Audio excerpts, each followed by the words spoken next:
what he wanted to do to you. So God, I would get it. But this hedge that you put all around,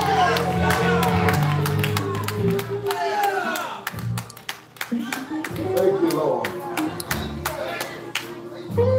for putting a hedge all around me. Thank you, Lord, for putting out the wolves. Thank you, Lord, for keeping Satan under my feet.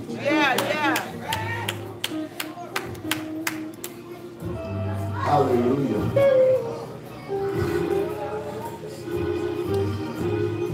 What a mighty God we serve.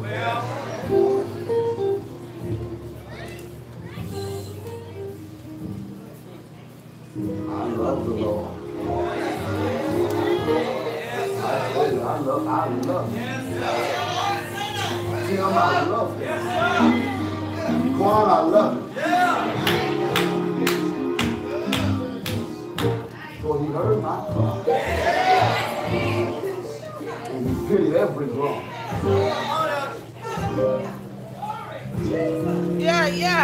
As long as I live.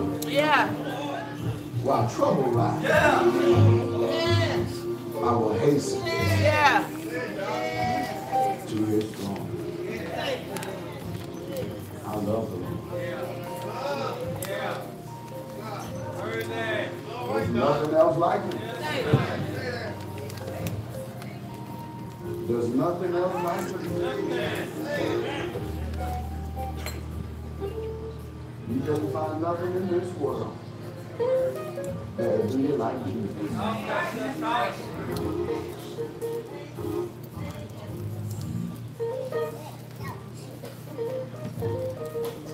Thank God for it. Thank God for saving a wretch like little old me.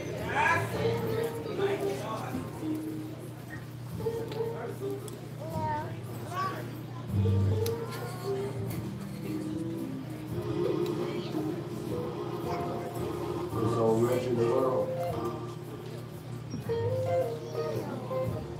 It's a tough place to live.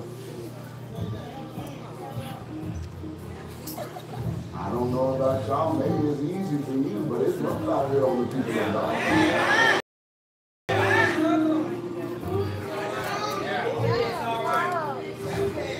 You try living somewhere you don't belong.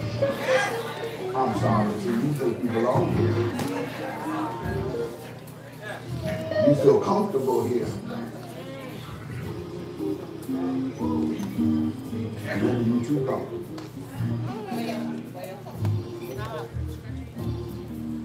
I thank God for being a keeper of his church.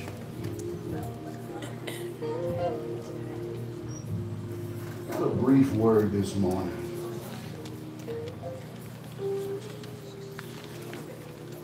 At least we'll see if the Lord allows me to be brief.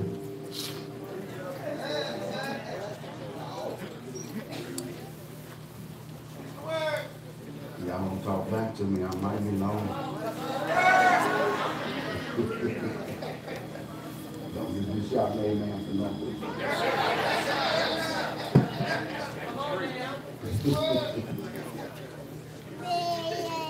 I'm going to read to the book of Isaiah, chapter 54.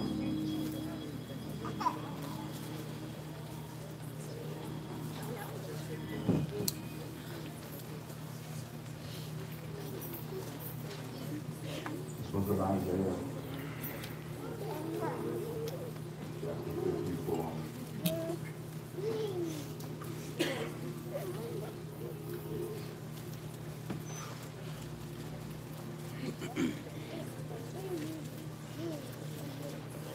I like hearing them pages, man.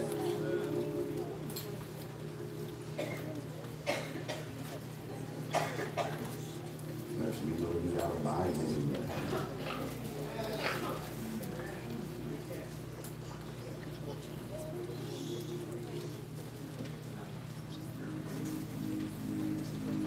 Isaiah 54. I want to begin in verse 1.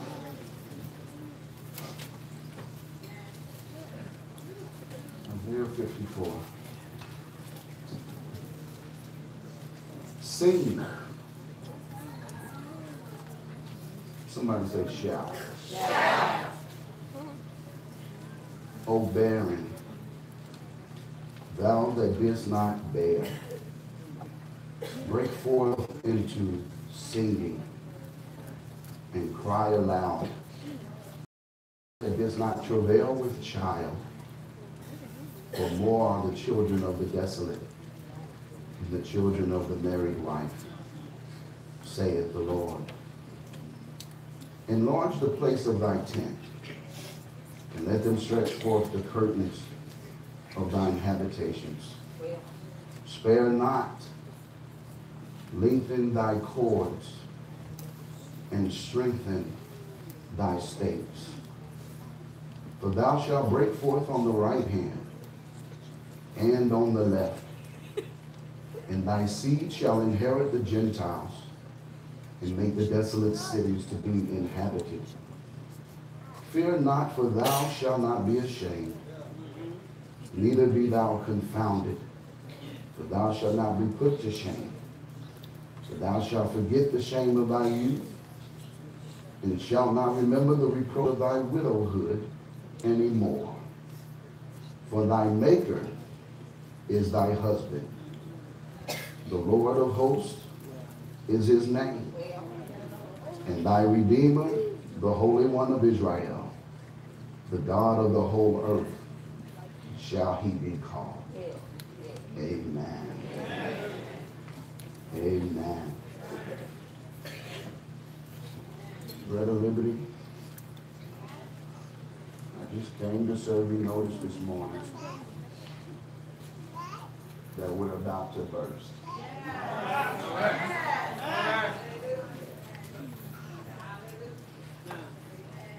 We're about to burst. Maybe I need to make it a little more personal. Tell somebody I'm about to burst. Yes, sir. Yes, sir.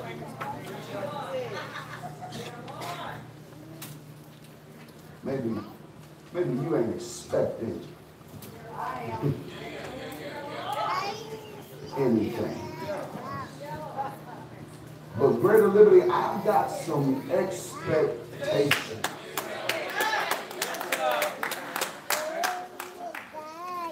Maybe you are right with where you are. And don't get me wrong, because I'm very content.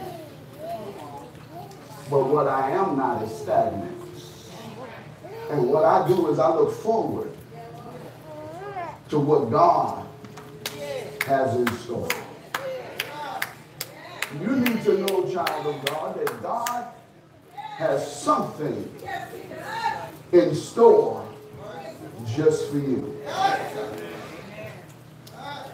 Greater Liberty, we as the people of God, we as a local church body, God has some stuff in store for us.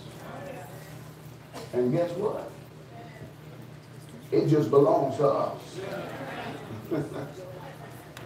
It belongs to us. It don't belong to nobody else. It has our name on it. Can't nobody steal it. Can't nobody take it. And guess what? We can't lose it. Hallelujah. We're about to burst. We're about to burst. I'm looking forward to it too. We're about to burst. The prophet tells them to sing. Open your mouth. And see, in the word that he's using here, it's not like those other Hebrew terms, such as for singing in the Old Testament text, such as the term shira, which means to sing hymns or songs, or the term zamar, which is to sing with music. But this particular term in the Hebrew is ranan. And this term ranan means to shout or rejoice. In other words, the prophet is telling the people of God is there ought to be a shout in your step. You are to rejoice in the Lord. He said you ought to be jumping up and down with jubilee in your spirit because God is about to do something. In Bible study this past week, we talked about rejoicing in the Lord always. We talked about rejoicing in the Lord always. We were talking about that we ought to enjoy the journey. The people of God, I told them the worst thing that what I can't stand most is a child of God that's always just down in the dumps. A child of God where you just always got issues. You ain't never happy. You just spilling your mess all over everybody else because misery loves company. I don't know about you, but if you are a child of the King, every now and then you ought to be able to jump in spite of your circumstance. The problem is if you can't see past what's in front of you. Maybe the problem is you're too busy having a pity party that you can't see your future. Maybe the problem is you so bitter about what they did to you, what you lost, about the disappointment that you can't accept the blessing. You ought to be able to rejoice. He said shout. He said shout. He said rejoice. He said greater is he. You ought to have some shout in you. Shouldn't have to pump you up all the time.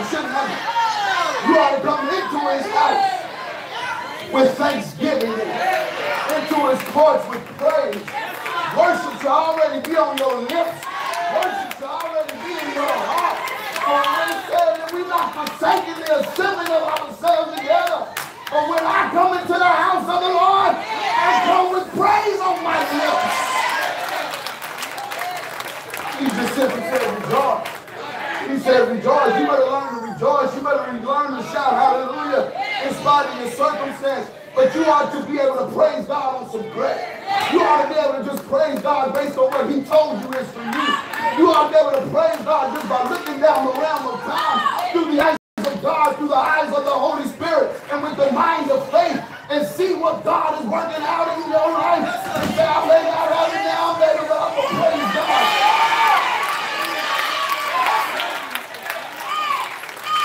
Learn to rejoice. He said, you better rejoice. He said, sing. He said, shout. He said, rejoice loudly. Maybe you ask me, well, what do I have to shout about? Yes, sir. What do I have to shout about? You telling me to shout? You telling me to rejoice? But you see what the next word is in the text? Barren. What do I have to shout about? I don't see nothing good around me. I've been left by myself. I've been left to myself. Ain't got no friends no more. There's nothing that I can see. I don't have no money. My job is dead end. I've lost everything. What do I have to shout about? I don't have nothing coming down the line. What do I have to shout about? I'm glad you asked because, you know, this chapter 54 comes after chapter 53. I was president Lancaster at least one good time. But it comes right after chapter 53. And in chapter 53, the prophet tells us of a suffering servant. He tells us that there we can find the death, the burial, in the resurrection of our coming Savior. Because we can never see the true value and intent of the death of Christ. We can never really see that and cherish it like we ought to if we fail to see his body. If we just think of it as Christ alone. He came, he bled, he died, he was buried, resurrected. But if we fail to see his body, we'll miss the whole purpose. So the prophet Isaiah allows us to see his body. He tells us and he paints the picture of the amount of suffering his body had to endure. Y'all remember when he said he was wounded for our transgressions and he was bruised for our iniquities. And the chastisement of our peace was upon him. You do remember reading that, don't you? And you do remember reading where it says, with his stripes we are healed. And it said that we were led, we like sheep have all gone astray, and he was led like a sheep to the slaughter, just as calm and mild. And then at the same time it said, but it pleased the Lord to bruise him. That term bruise means to crush him, to literally crush him, to beat him down, to allow his body to endure much suffering. But what we fail to see oftentimes, and we can't miss it, saints of God, but the body of Christ is the church. The body, his body was you and I. His body had to be afflicted. His body had to endure the suffering. So accordingly, our attention here in chapter 54 is directed to the church. Is directed to the church. After illustrating the triumphant Christ in chapter 53. Through his death, burial, and resurrection, he breathes hope of restoration and prosperity to the church. He breathes life literally into his body. He breathes literally life into his body. So he says, rejoice, I say. Again, I say rejoice. For the prophet says, I am married to him. I am married to him. Thy maker is my husband. I'm down in verse 5. Creator of heaven and earth, the world and they that dwell within. He's also the maker of his church, whom he has elected, thus adopted, and granted new life in the likeness of his resurrection. He calls him the Lord of armies. He's the commander in chief. I like it when they call him the Lord of hosts. Because for one, it paints the picture that we in warfare. For one, it paints the picture that we in battle each and every day. But the thing is, if the Lord, if Jehovah is the commander in chief, whatever is on the opposing side, we in good hands. Because the commander in chief will never suffer you to be tried above what you're able to handle. So whatever may come upon me, he gives me power to endure. He gives me strength to endure. And every now and then he allows me to raise my sword. And he allows me to go on the offensive and have to fight my way out of some stuff. But he said he is the Lord of armies. He's my redeemer. And he's the God of the entire earth. I told you the prophet called her barren. So he's telling us what we have to rejoice about. The first thing that you got to rejoice about, child of God, is that you call him Father. Is that you can call him Father. That you know him for yourself. That you wasn't left to yourself. And forget about what mama taught you, what daddy taught you. Forget about you know him as mama's God and you was brought up in church all your life until he becomes Jehovah to you. He is nothing at all. Until he becomes real to you. Until he resides in your heart. Until you can call on your knees and cry unto the Lord. and say, Father, I stretch my hand unto thee. Yes, mama prayed for me. Yes, daddy prayed for me. But until you can get to the point where you can pray for yourself,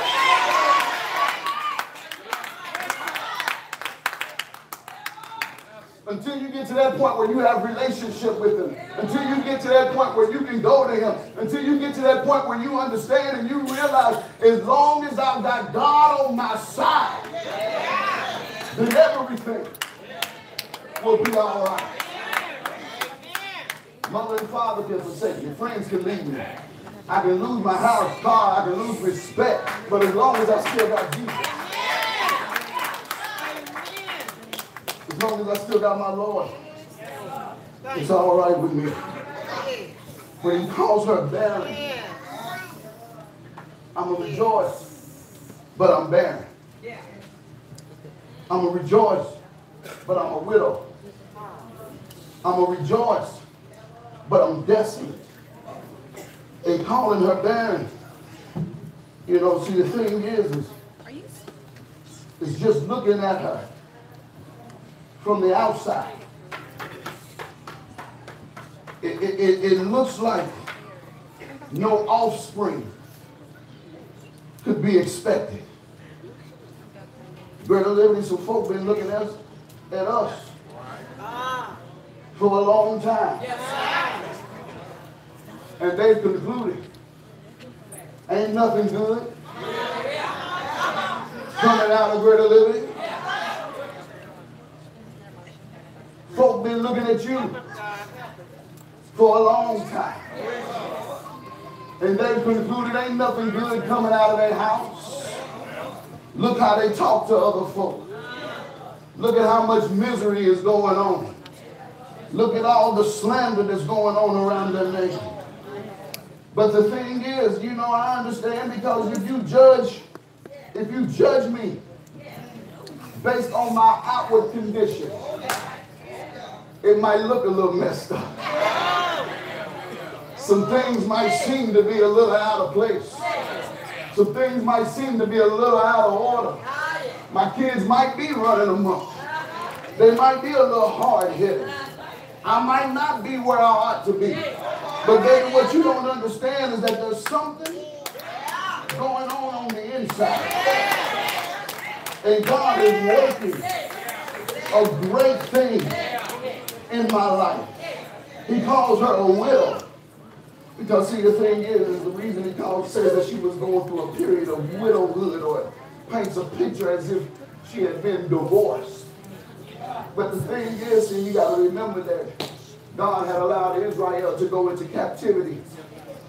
And it was part of punishment because of her being a disobedient and stiff-necked people. And so the thing is, some of you may feel like that you've had some moments and some periods in your life where you felt like God has left you all to yourself.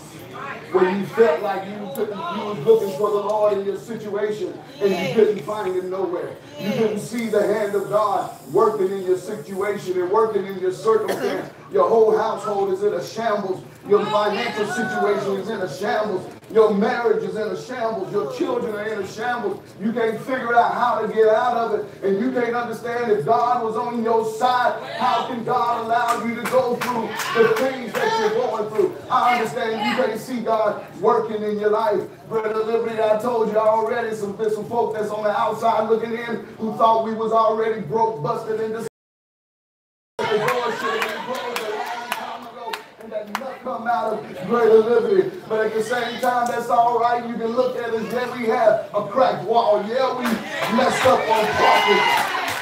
Yeah, we got some people in here that still got some problems in their homes. Yeah, we got some people in here that got some issues. But guess what? You got some issues too. Yeah, we got some paint peeling off the walls. I know it may not look that good, but baby, what you don't know is that God is working a brand new thing.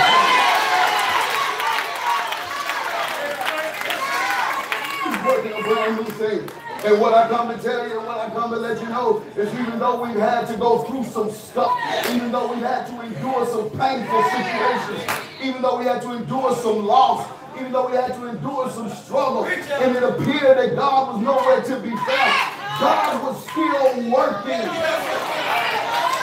in the background of our situation. He didn't call it desolate. He called it desolate. This term desolate can mean several things. One thing it means to grow numb. You know, if you put up with so much mess for too long, you grow numb to the effects. You know, we getting like that as a nation. We've been dealing with Trump and dealing with the things that's going on in Washington, that when we hear about him doing something else, we go numb to it. Nobody gets surprised anymore. All we say, well, that's Trump. What happens is we lower expectations. We lower the level of accountability, the standard of accountability, because we put up with so much mess for so long. But Brother Liberty, I come to tell you today is a new day. There's some stuff that we can no longer tolerate anymore. It's some stuff you need to quit allowing in your household. You need to quit allowing your child to talk to you the way they talk to you. You need to quit allowing people to just disrupt your household who got no business disrupting your household. You need to quit being somebody's doormat and allowing them to just walk all over you. You got to change some standards in your life, because as long as you continue to allow some stuff, you'll grow numb to it. The effects of it won't bother you. The effects of it won't even get your attention. But you got to turn some things off. You got to serve some people notice in your life and say, I don't care what you've been used to. Today's a brand new day. I don't care what you thought about me in the past. But what I used to be, I'm no longer the same anymore. Because my God has done something in me. And when God rises up, some things got to flee. When light comes on, roaches got to scatter.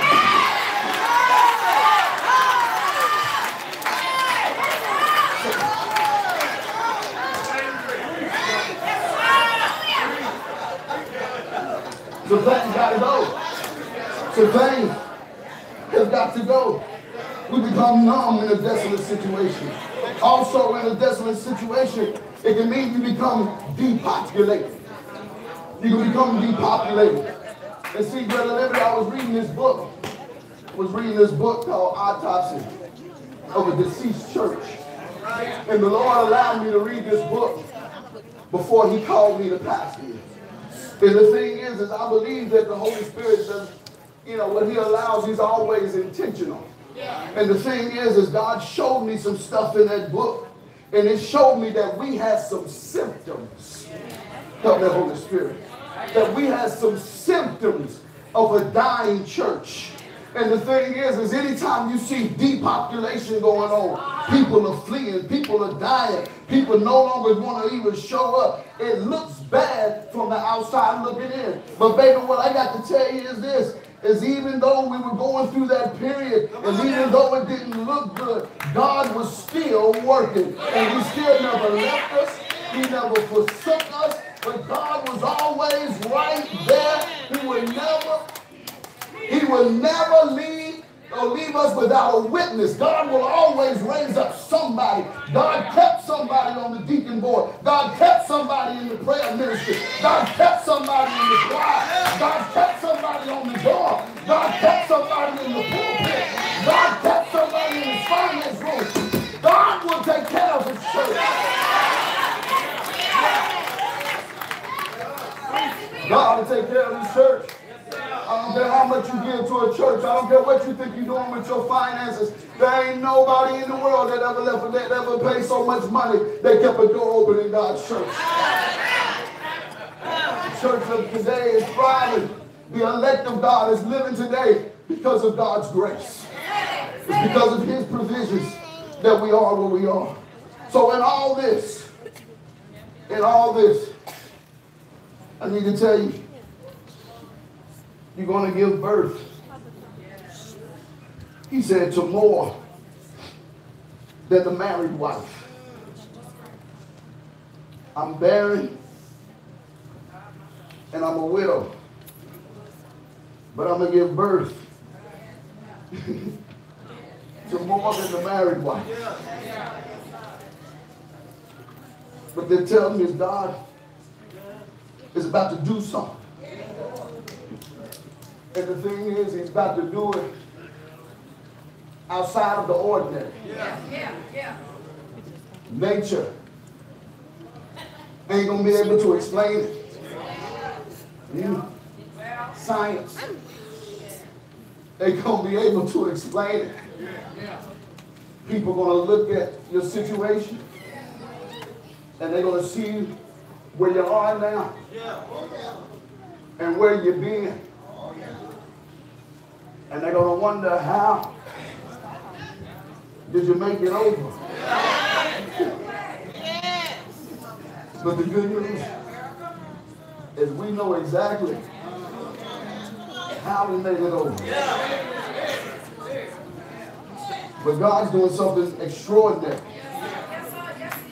Why does it have to be extraordinary? So that men may see that God is at work. The Bible said, eyes have not seen, ears have not heard.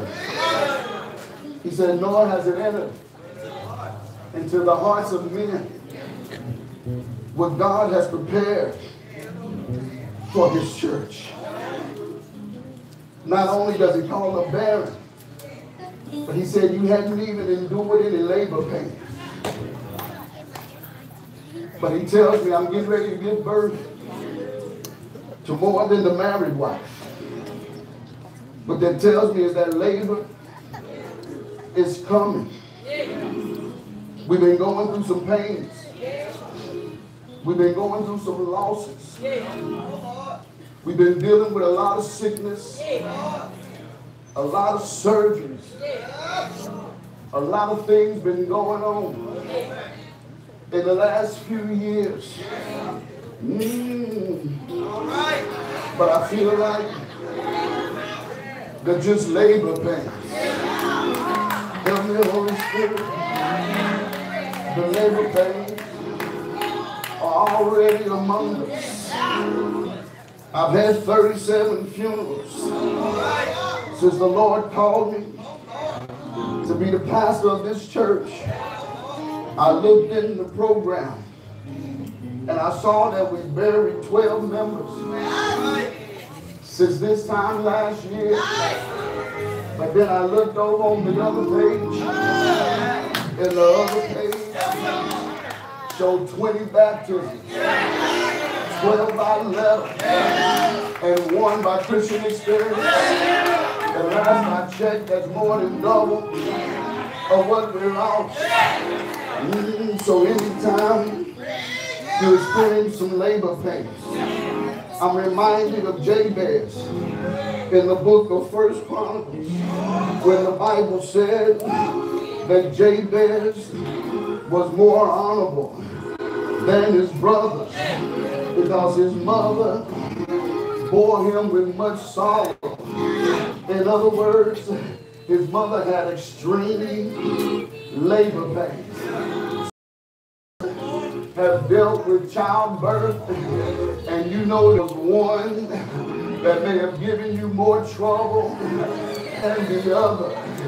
But baby, what you need to know, the more suffering, the more problems, the more pain that you must endure, the greater is the reward. And God, all right, because I see here that Jabez called on God and said, Lord God of Israel, bless me indeed and enlarge my territory. And then I get to Isaiah chapter 54, and he tells me to enlarge the place of your tent. Let them stretch forth the curtains of thy habitations. And then he says, don't hold back. He says, don't hold back anything. He said, but give up all the slack. Lengthen your cords. Make sure your stakes are good in the ground. He said, because I'm about to enlarge your territory. Tell somebody, get ready for what the Lord is about to do. Get ready in your household, because God is about to give you a season of increase. Increase in your home, increase in your family, increase in your finances, increase in prosperity, increase in your relationship. Get ready for what God is about to do. And you know how it is when there's a new addition getting ready to come into the family. You've got to get rid of some stuff. There's a purge going on. Help me, Holy Spirit.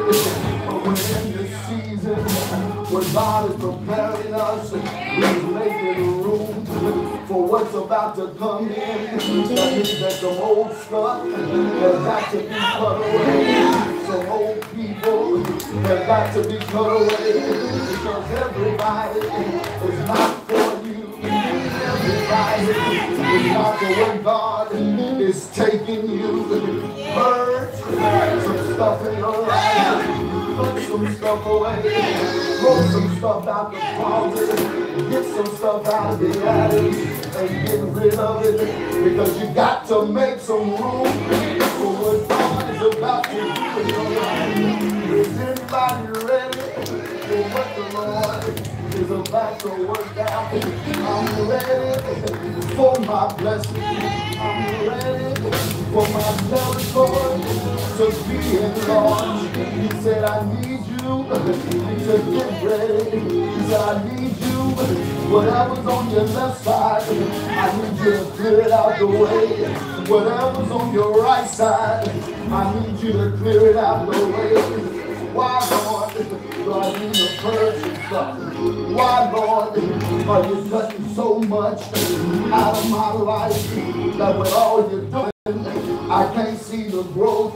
But God is saying, when the time is right, when I get ready to move, you're going to burst out all the way to the left. You're going to burst out all the way to the right. And he says, be not ashamed for what I'm about to do. He said they're going to keep talking. They're going to keep bringing up your past.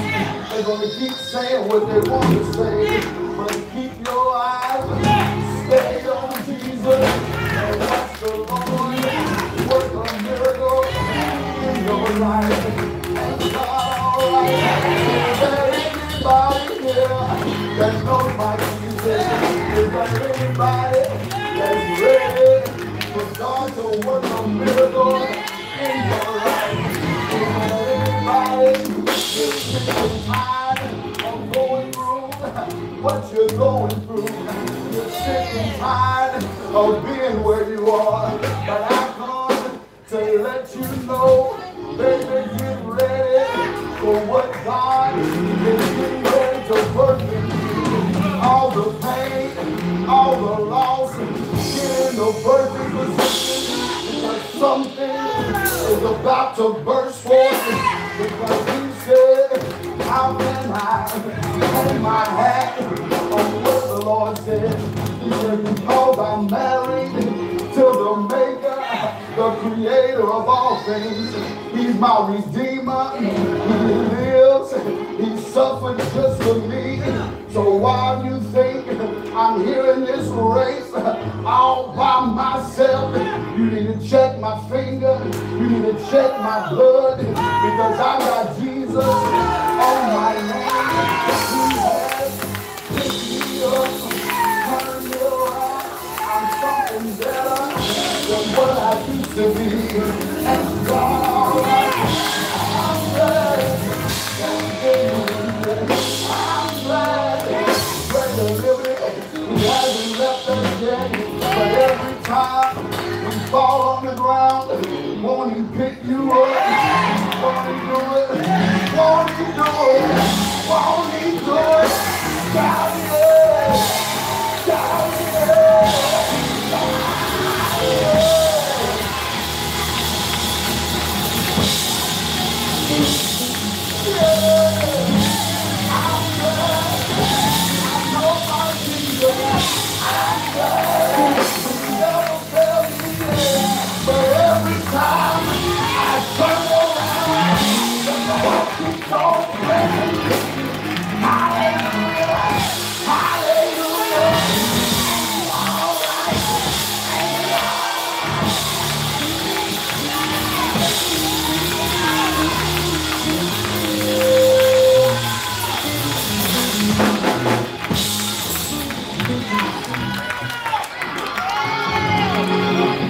I need you to tell somebody, pack up, I'm on my way, I'm on my way, where I am, where I've been, it's not where I'm going,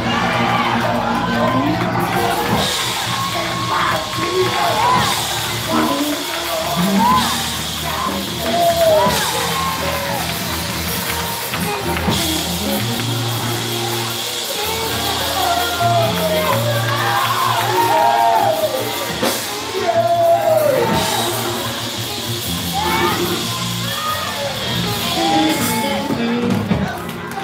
Get in working position.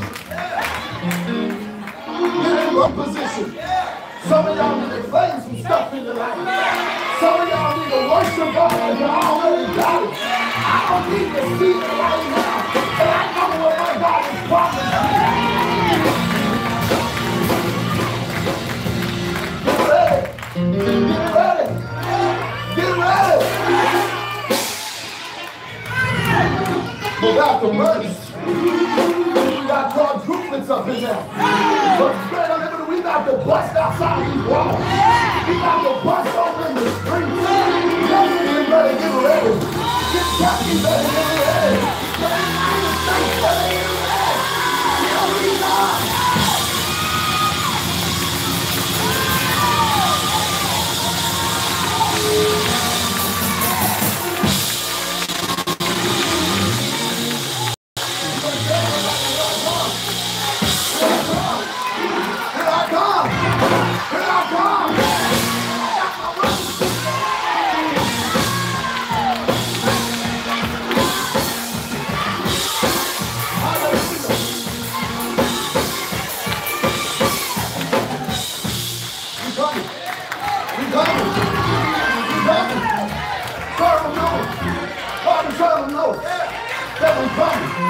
Somebody need to hear it.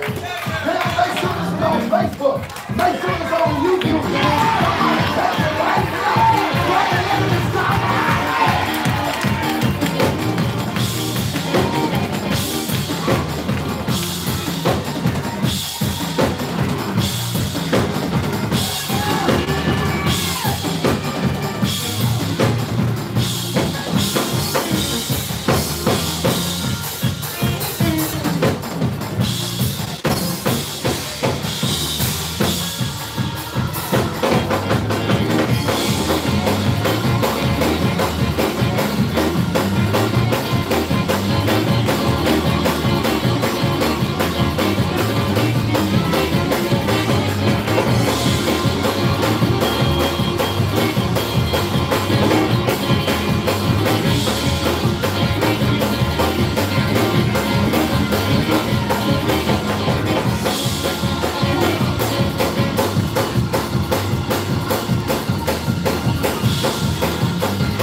There may be someone here who has not accepted Jesus as the Lord and Savior. This is your opportunity.